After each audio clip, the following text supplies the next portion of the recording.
Hello, I am Dr. Hana.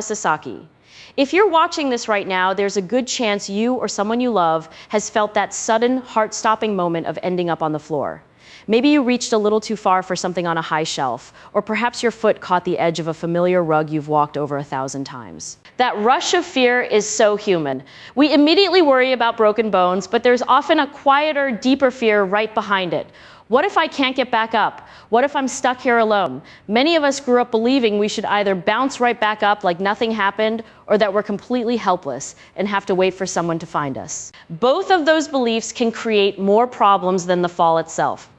Today, I want to give you a calm, practical, step-by-step way to get back to your feet safely.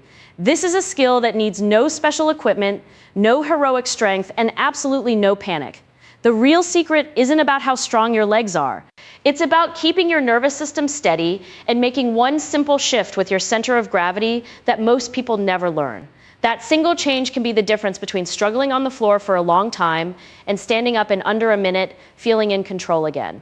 Let's talk about what actually happens inside your body when you fall. The moment you hit the ground, your nervous system flips into its ancient fight or flight mode. Your heart races, adrenaline floods in, and every instinct tells you to scramble up as fast as possible. I see this reaction every week in my practice, and I can tell you it's exactly what we need to gently override.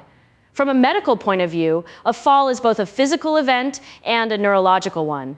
Your inner ear and balance system get disrupted. When you try to yank yourself upright by grabbing the nearest chair, you're asking joints and muscles that are still braced from the impact to suddenly handle your full body weight in an awkward, off-balance way. That's why so many people feel dizzy, lose their footing a second time, or strain their wrists, shoulders, or back during the attempt. You're essentially fighting your own biomechanics instead of working with them. I still remember a patient I'll call Margaret, a retired teacher who lived by herself.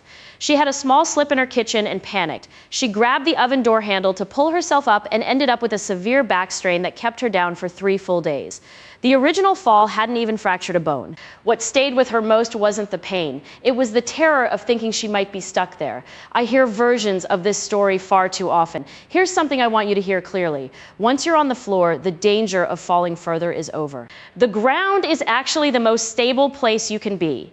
You are safe, you have time. That realization alone can change everything. So let's walk through this together, slowly and clearly. The very first thing to do before you even think about moving is to breathe. Take one slow, deep exhale. This simple act sends a signal to your brain that the immediate crisis is over. Then check in with your body. Wiggle your toes, move your fingers, gently roll your ankles and wrists. If anything feels sharply painful or wrong, stay where you are and call for help. But if you feel steady enough to move, we're going to do it the smart way. Never try to stand straight up from lying flat. Instead, we use what I call the floor-to-chair method. First, roll onto your side. There's no rush. Let any dizziness pass. From your side, push yourself up onto your hands and knees. This 4-point position is surprisingly stable.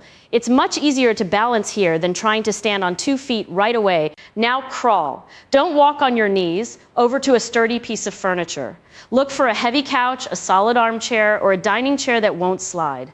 Avoid anything with wheels or that feels wobbly. Once you reach it, bring one knee forward so your foot is flat on the floor in a half-kneeling position. Place both hands firmly on the seat of the chair. This is the key moment. Don't pull on the back of the chair, it can tip. Instead, press your hands down into the seat and use the strength of your legs to push yourself upward. If it feels difficult, try this mental cue. Imagine you're pushing the floor away from you rather than pulling your body up. That small shift changes how your muscles fire and keeps your center of gravity safely over your base. You'll feel the difference immediately. The beautiful part is that you don't have to wait for a fall to practice this. A few minutes, once or twice a week on a soft rug or yoga mat keeps the pattern fresh in your nervous system. Your body remembers. Confidence grows with repetition. I'd love to hear from you in the comments. Tell me one piece of furniture in your home that you know is solid enough to trust. Thinking about this ahead of time helps all of us make our living spaces safer without feeling like we're giving up independence. This work is about more than technique. It's about letting go of the shame so many of us carry around falling. We've been taught that falling means we're old or frail. That's simply not true. Falling is a human experience. By learning how to recover gracefully, you're not admitting weakness, you're building real resilience.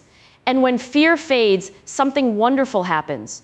You move through your days with more confidence, and that confidence itself often prevents the next fall. You're not just learning a recovery skill, you're creating a quiet safety net that lets you keep living fully. Thank you for spending this time with me.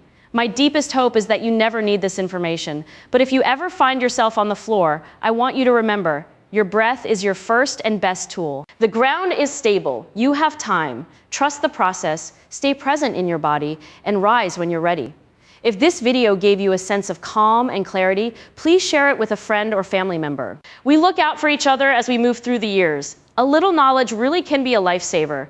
I read every comment, so please let me know what you think or what you'd like me to cover next. Until then, stay steady, stay curious, and take gentle care of yourself. I'll see you in the next video.